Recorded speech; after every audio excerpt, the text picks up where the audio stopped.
चिराग भाई बोलो। इंडिया में कई को फिर रहा ऑल स्टेट्स ऑफ। पिछले कई सालों से कुर्मी जातियों के जो लीडर्स हैं वो पूरे देश में समाज के एकीकरण का काम कर रहे हैं। मतलब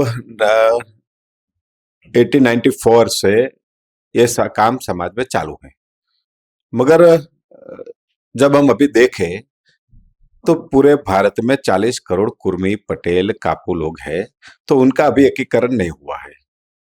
तो ये एकीकरण कैसे हो, इसके लिए हम निकले हैं।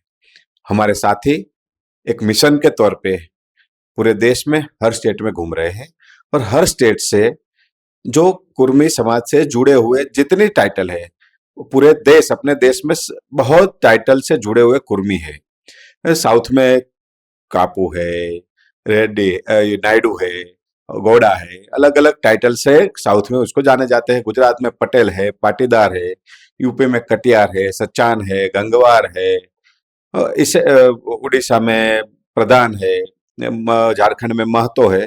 ऐसे भारत देश के सभी राज्यों में कुर्मी अलग अलग टाइटल से जाने जाते हैं।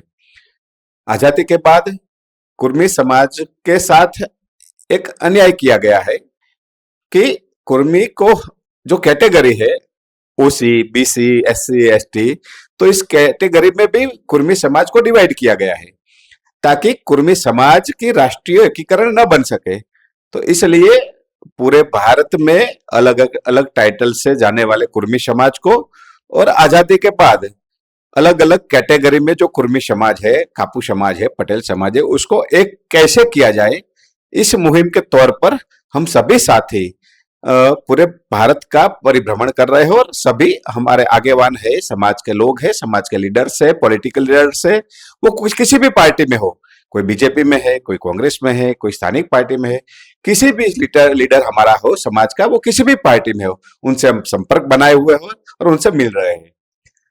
हमारा मिशन रहेगा कि जैसे सरदार पटेल का हम सबने नाम सुना है, इस राष्ट्र के निर्माता है सरदार पटेल, और सरदार पटेल ने सरदार वल्लभ भाई पटेल जो गुजरात से बिलोंग करते थे, मगर उन्होंने क्या काम किया, तो नहीं उन्होंने कभी अपने घर के लिए काम किया, उन्होंने पूरे राष्ट्र को एक करने का काम किया। ये राष्ट्र निर्माता सरदार वल्लभ भाई पटेल ने, जैसे आजादी के पहले 565 रियासतों में बटे हुए भारत को छोटे छोटे रजवाड़ों में भारत बटा हुआ था। आज हम हैदराबाद में है, हैदराबाद में निजाम का राज था। ये निजाम भारत में जुड़ने को राजी नहीं थे। तो सरदार पटेल की कूटनीति के कारण सरदार पटेल ने, जैसे निजाम तो पाकिस्तान में जुड़ना चाहते थे, अगर हम समझ ले कि सरदार पटेल नहीं होते तो आज हैदराबाद कहां होता।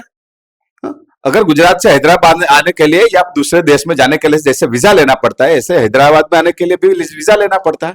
मगर सरदार पटेल ने जैसे हैदराबाद को भारत का अभिन्न अंग बनाया, हैदराबाद के निजाम को ताकत से भारत के साथ जोड़ने को मजबूर किया, तो सरदार ने कैसे इस देश को एक किया, उसे भी हमको समझना पड़ेगा। कुर्मी समाज को, पटेलों को, कापू को समझना पड़ेगा कि सरदार ने कैसे एक देश को एक किया। वैसे ही नीति से हम सब पूरे भारत में अलग अलग राज्यों में बटे हुए, अलग अलग टाइटल में बटे हुए, अलग अलग कैटेगरी में बटे हुए अपने कुर्मी समाज को, पटेल समाज को, कापू समाज को कैसे एक कर सके, कैसे यूनाइट कर सके। इसलिए स्टेट्स में अलग अलग स्टेट्स फिर रहा ना, कोसा कुछ स्टेट में बीसी, कुछ स्टेट में ओसी, ऐसा कैसा है? ऐसे गुजरात में ओसी में है पटेल, यूपी में बीसी में है, कहीं असम में एससी में है, कहीं एसटी में है। तो ऐसे कुर्मी समाज, 40 करोड़ कुर्मी समाज है पूरे देश में, उसको ऐसे बांट रखा है कि कुर्मी समाज कभी एकजुट हो न सके। कहीं आरक्षण की जहां एजिटेशन होता है, आंदोलन होते हैं, उसमें कहीं समझ लो गुजरात का ही 2015 का आंदोलन था, तो उसमें पटेल ओसी में है, ओपन कैटेगरी में, और उसमें से वो ओबीसी में आने का आंदोलन था पूरा। राजस्थान में गुर्जर लोग ने आंदोलन किया, महाराष्ट्र में मराठाओं ने आंदोलन किया। तो ऐसे अलग अलग कैटेगरी में समाज को ऐसे बांट रखा है कि ये समाज कभी एक हो ना पाए। और इस राजनेताओं को देश की आजादी के बाद, सरदार पटेल के बाद, इस राजनेताओं को पता था कि इस किसान जाति, कुर्मी समाज को जब अपना इतिहास मालूम पड़ जाएगा और उनको वो क्या है, उनकी ताकत क्या है, जब उसको मालूम हो जाएगी ना, तब इस देश का शासन कुर्मी के हाथ में होगा। ये जवाहरलाल नेहरू के वर्ड्स है। हाँ? जवाहरलाल नेहरू ने बोला था उस समय पे कि अगर कुर्मी का इतिहास जब कुर्मी जान लेगा तो इस देश का इतिहास, देश की राज सत्ता हमेशा कुर्मी के हाथ में रहेगी, पटेल के हाथ में रहेगी, कापू के हाथ में रहेगी। इसलिए इस समाज को कैसे बांटा जाए, इस समाज कैसे एक हो ना पाए, इसलिए अलग अलग कैटेगरी में उसको बांट दिया गया है। इसलिए सरदार पटेल का मिशन है कि इस देश को कैसे एकजुट किया जाए। वैसे ही सरदार पटेलों के विचारों से हम निकले हैं कि सरदार पटेल ने जैसे देश को एकजुट किया, वैसे ही हम कापू, कुर्मी, पटेल, ये सभी उपजाति में हमारे बटे हुए कुर्मी समाज को एकजुट करके, इसके साथ किसानी से जुड़ी हुई सभी जातियां, हम अपनी ताकत बना के किसी को परेशान करना या किसी के ऊपर अत्याचार करना नहीं कर रहे। हम अपने समाज की एकजुटता करके सभी समाजों को साथ लेके इस देश का निर्माण कैसे हो, इसी दिशा में हम आगे बढ़ रहे हैं। इसलिए सरदार के विचारों से आगे बढ़कर, सरदारों के विचारों से इस देश का नवनिर्माण कैसे हो, हमने देखा है कि जब जब इस देश का शासन, देश के शासन में जो भी अच्छी पोस्ट पर पीएम हो या कोई बड़ी पोस्ट पर जब किसान जाति का लोग आए हैं, कुर्मी लोग आए हैं ना, तब तब इस देश का किसान, Kurmi, middle class, lower class को हमेशा फायदा रहा है। इसके पॉलिसी उनकी रही है कि किसानों को कैसे लाभ दिया जाए, ऐसी पॉलिसी लोग बनाते हैं। इसलिए हम चाहते हैं कि सभी समाज को एकजुट कर कर ऐसी पॉलिसी बने, इस देश का पीएम कैसे किसान जाति का, कुर्मी जाति का कोई बने, इसी दिशा में हम आगे बढ़े। इसलिए गुजरात से शुरू किया हुआ एक काम यूपी, असम, छत्तीसगढ़, झारखंड, ये सब जगह होते हुए, अगर लैंग्वेज प्रॉब्लम नहीं होता तो हम समझते हैं कि पूरा भारत कब से एकजुट हो गया होता।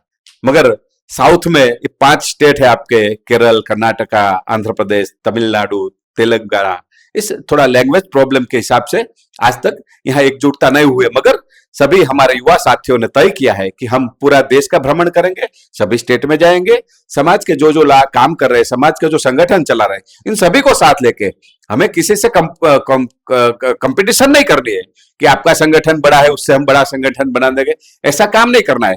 जिसने आज तक काम किया है सभी को साथ लेके एक अम्ब्रेला की तरह सरदार पटेलों के विचार से इस देश का नवनिर्माण कैसे हो, इस दिशा में आगे बढ़ रहे। और हैदराबाद की मेरी बात आपने बीच में मुझे रोका, अधूरी रह गई कि हैदराबाद को जैसे सरदार पटेल ने भारत का अंग बनाया, भारत के अंदर शामिल किया, वैसे ही हम 2 दिन से हैदराबाद में घूम रहे थे। थोड़ा दिल को ऐसा, चिराग जी, टोटल इंडिया में 40 करोड़ पॉपुलेशन है, मगर कापू और कुर्मी का रिलेटेड पीपल, मगर राज्याधिकार चाहे बोले तो एक प्लेटफॉर्म में आना, वो कैसा हो सकता? कहीं बोले तो मेन ग्रुप्स कैस्ट का 12 है, तो सब कैस्ट अबाउ 200 कैस्ट है।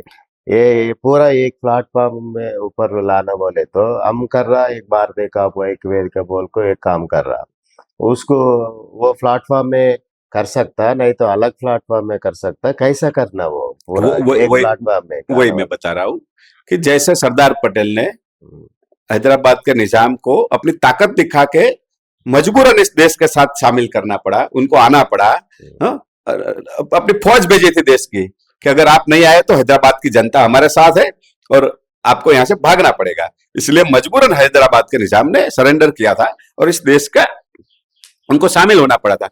वैसे ही सरदार की कौन सी नीति थी, सरदार की स्ट्रेटजी क्या थी, वो हम सब कुर्मी समाज हो या देश का कोई भी किसान समाज, उसको समझना पड़ेगा, सरदार को पढ़ना पड़ेगा। इसलिए मेरी बात आपसे फिर कहना चाहता हूं कि जिस हैदराबाद को सरदार पटेल ने भारत का अंग बनाया, उस हैदराबाद में 2 दिन से घूम रहे हैं, मगर सरदार पटेल की प्रतिमाएं कहीं नजर नहीं आ रही है ज्यादातर।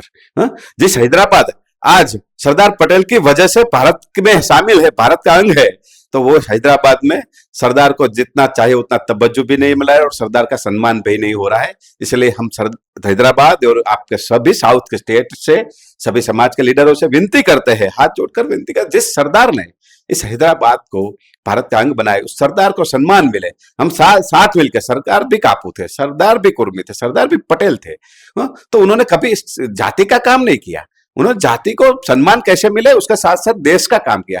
और एक बात बताऊं, कि आज के राजनेता और उस समय के राजनेता का कंपैरिजन करें ना, तो जब तक सरदार पटेल देश के गृह मंत्री रहे ना, तो तब सरदार पटेल ने अपने बेटों को मना कर दिया था कि जब तक मैं इस देश का गृह मंत्री हूं, तब तक आप मेरे किसी भी लड़के को दिल्ली के बॉर्डर में आने को मना है, और मेरे नाम का कभी दुरुपयोग नहीं करना है। तो ये सरदार पटेल थे। और आज के राजनेताओं को हम देखते हैं तो इन दोनों का कंपैरिजन ही भी नहीं हो सकता है। मगर सरदार के विचारों से जब इस देश का निर्माण होगा, तभी इस देश आगे बढ़ पाएगा। इसलिए, और कुर्मी के हाथ में जब इस शासन होगा ना, तभी इस देश का निर्माण होगा। इसलिए बहुत से संगठनों ने समाज को एक करने का काम किया है, मगर उनका लक्ष्य सामाजिक रहा है, कभी राजनीतिक लक्ष्य नहीं रहा है। समझ लो आरएसएस की स्थापना 1925 में हुई, उससे पहले का संगठन है हमारे समाज का अंतरराष्ट्रीय कुर्मी क्षत्रिय महासभा, मगर उनकी सोच सामाजिक रही, कभी राष्ट्रीय लेवल पे उन्होंने पॉलिटिकल सोच नहीं रखी। तो जब तक आप पॉलिटिक्स में नहीं जाओगे, हमारा समाज पॉलिटिक्स में मजबूत नहीं होगा, तब तक राष्ट्र का निर्माण कैसे होगा। तो इसलिए हम सभी पॉलिटिक्स पार्टी में जितने भी अपने सांसद हो, एमपी हो, एमएलए हो, सबको मिलेंगे, सबके साथ एकजुट करो और हमारे समाज की ताकत कैसे मजबूत बने और उसका फायदा पूरे देश के हर कम्युनिटी को कैसे हो, इस दिशा में हम आगे बढ़कर रहे। इसलिए हमने कोई संगठन नहीं बनाया है, मगर हमने नाम दिया है मिशन सरदार पटेल। सरदार के विचारों से मिशन चलना चाहिए, और इसलिए जैसे सरदार ने देश को बांधा है, वैसे ही सभी जातियों को हम इनविटेशन देना चाहते हैं, कुर्मी समाज के साथ जुड़ी सभी जातियों को, सभी टाइटल को, कि आने वाली 31 अक्टूबर 2025 को सरदार जयंती है।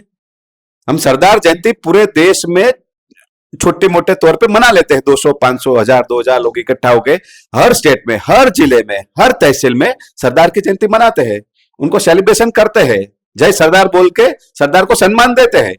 मगर इस साल हमने तय किया है कि आने वाली 31 अक्टूबर 2025 को पूरे देश का कुर्मी, अलग अलग टाइटल से जुड़ा हुआ सभी कुर्मी को, सभी किसान जातियों से जुड़े हुए लोगों को, जिस जाति का कोई भी आदमी हो, कोई भी इंसान हो, वो सरदार पटेल को मानने वाला सभी इंसान को हम गुजरात इनविटेशन देना चाहते हैं कि नडियाद करमसद है ना, वो सरदार पटेल की जन्मभूमि है, कर्मभूमि है, और नडियाद आने के लिए, करमसद आने के लिए हम सबको न्योता देने के लिए पूरे देश में घूम रहे हैं कि आइए सब साथ मिलकर, जिस इंसान ने इस देश का निर्माण किया, जिस इंसान ने अभी जो आईएएस, आईपीएस, आईआरएस का कैडर जो चल रहा है ना, वो भी सरदार पटेल का निर्माण किया हुआ कैडर है। अगर सरदार पटेल की सोच ये नहीं होती तो आज जो व्यवस्थाएं चल रही है ना देश में, वो भी आज नहीं होती। तो सरदार पटेल का जो विजन था, उसी विजन के साथ जुड़े, और सरदार पटेल के नेतृत्व में जैसे भारत का नवनिर्माण हुआ, भारत का जैसे निर्माण हुआ, अखंड भारत बना, वैसे ही हम सब साथ मिलके सरदार का जन्मदिन, सरदार की जयंती उनके वतन करमसद में मनाए। और सभी देश के लोगों को हम आह्वान करने के लिए हर डिस्ट्रिक्ट, हर स्टेट में घूम रहे हैं, और सभी को हम इनविटेशन देने के लिए आए हैं कि आइए सब साथ मिलकर सरदार के सपनों का भारत बनाने के लिए हम एकजुट होते हैं। और सरदार का सपना था कि जब तक किसान, जब तक गांव में जुड़ा हुआ, गांव में रहने वाला किसान जब तक समृद्ध नहीं होता, इस देश का निर्माण कभी नहीं हो सकता। इसलिए आइए सब साथ मिलकर गांव का निर्माण कैसे हो, गांव का किसान सुखी कैसे हो, इस दिशा में आगे बढ़े और देश का निर्माण करें। ओके जी, कंपलसरी सरदार भाई वल्लभ भाई पटेल का क्या सोचा लोगों से, वो सफल होने के लिए हमारा वेदिका कंपलसरी काम करते।